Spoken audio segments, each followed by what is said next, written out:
Welcome into the Broncos studio. I'm your host and team reporter, Elisa Hernandez, alongside our lead writer on DenverBroncos.com, Aric DiLalla. Broncos country, the moment is here. The 2025 NFL schedule has been released. Dates are set, and we can't wait for the start of the season. That's right. For me, this is like Christmas morning. This is one of the best days of the year. I love when the schedule comes out, getting to see how everything fits together, how the season's going to flow.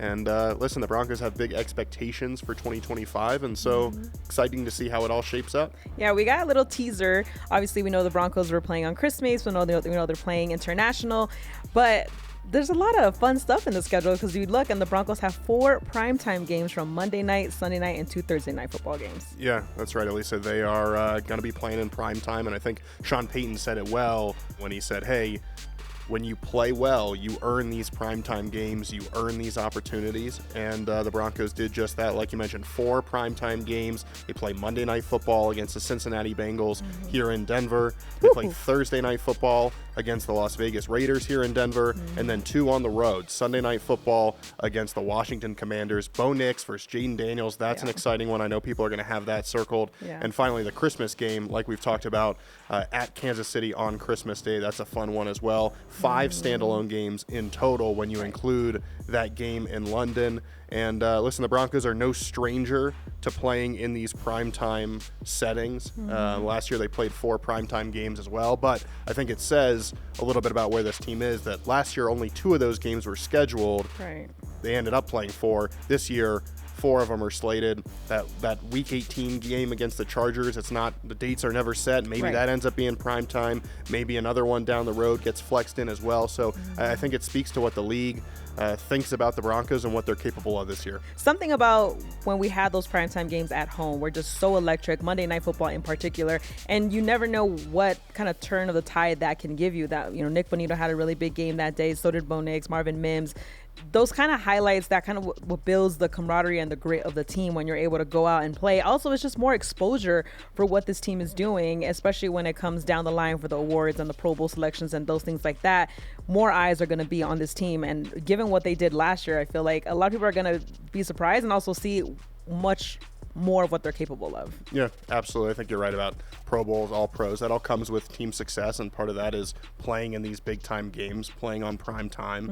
And the Broncos have earned it, right? It doesn't happen by mistake. And the fact that they played well a year ago, made the playoffs, this is an up and coming team, a team on the rise. You're going to see them in the spotlight a lot this year. And Broncos fans, if you don't live in Denver, that means you've got more of a chance to see your team. Yeah. That's exciting. But to just open up at home in Broncos country, I feel like that's going to be the right way to set the tone for the season. Yeah, I think there's a few things you look at when you look at the schedule, right? And the home opener is one of them, and it happens to come in week 1 this year.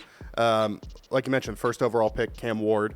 I would assume that he's going to start that game based on everything that the Titans have said about Cam Ward, based on the expectations that he faces.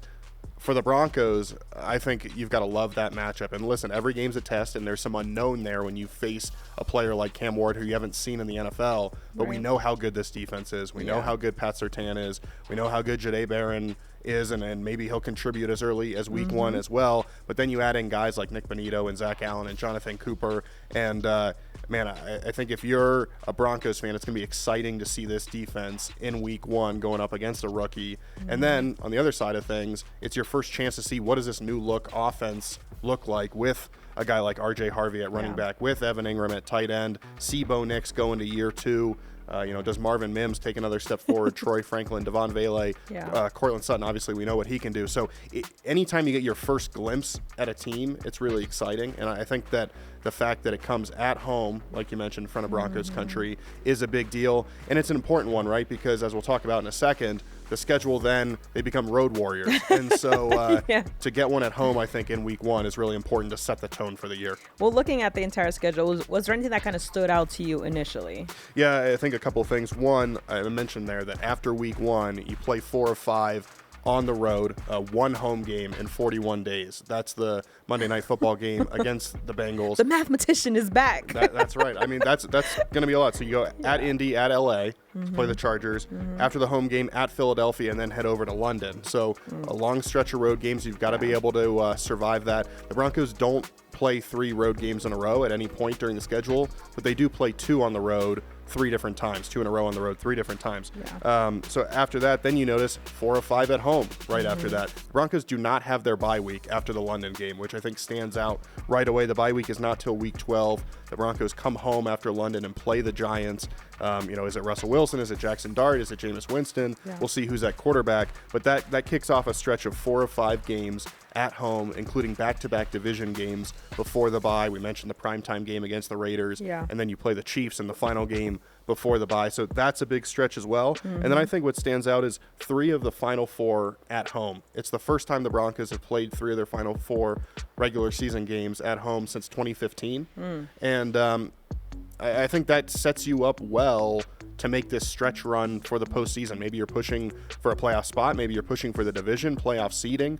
But it also won't be easy because when you look at those teams, Green Bay, Kansas City, and LA, those 3 teams all made the postseason a year ago. Yeah. Jacksonville's the only team in that stretch that did not make the playoffs. And so 8 total games against playoff teams. You only play playoff teams in back-to-back weeks once. That comes in the final 2 weeks of the year. And you only play 3 out of 4 once, and that comes at the end of the year. So you get them 3 or 4 of them at home, but they're against a bunch of playoff teams. So it kind of balances out there. That'll be an important stretch as the Broncos look to close the year strong. Yeah, and the Broncos were 6-2 at home. Obviously, a big emphasis was put on last year protecting home field. And I feel like they did that, and now there's more pride in that now. I feel like taking advantage because you have 9 home games this year versus last year where you had 8. So that's another big part that I feel it adds to what this team is capable of and kind of knowing, like, okay, like you said, putting these wins in these buckets, right? Like which are the games that we need to must win, which are games that we can kind of maybe sneak by. Like you have those kind of strategy that you have going into the season, but which matchup are you most excited to see? There's a few on here, I think, that will have us get our popcorn ready, but what's one that you are really excited to watch? Yeah, every year I go through and I pick the top 5, and we have it on denverbroncos.com. You can go check it out. This year was difficult because there's a lot of good games, right? Yeah. And I think that it may not out of popcorn. That's right, a lot of popcorn. It may not be the most important necessarily in terms of playoff seeding, but I think Week 13 at Washington, Sunday Night Football, Bo Nix versus Jaden Daniels. They're like mini Super Bowl Sunday Night Football, I think. They are. There's nothing else on TV. Everybody is watching you. That's right. And it's going to be a game that people want to see, right? Obviously, Jaden Daniels won Rookie of the Year, well-deserved, took his team in the NFC Championship game. But Bo Nix, more touchdown passes, more passing yards. And this was a guy in his own right who was really impressive, second most passing touchdowns by a rookie in NFL history. And so I know that week that Bo Nix will not make it about Bo Nix versus Jaden Daniels, and this team will not make it about Bo Nix versus Jaden Daniels. Yeah. But I think as fans, you can watch and say, man, I want to watch 2 of these young quarterbacks who future are going to be the NFL. Faces of this league. I want to see them go head to head, see how it all pans out. And not to mention, these are both teams that I think are in similar positions where their team's on the rise, right? Like Washington almost made it to the Super Bowl. The Broncos surprised everybody and made it to the playoffs. And now these are 2 teams going into 2025 that there are a lot of expectations of how do they take that next step. That game in Washington, man, I cannot wait. Yeah, for me, it's the home opener for a lot of reasons. One, I'm just so anxious to see this team take the field. And I'm really happy that we don't have to wait till week 2 or week 3 to see the Broncos play at home. Week 1, we get it. And to your point, we get to see what RJ Harvey can do. We get to see what Evan Ingram can do. We get to see how this defense is going to get after that rookie quarterback, because we know how much they were able to make quarterbacks across the league uncomfortable, from veterans to rookies. You know, this team set the single season franchise record for most sacks in a season.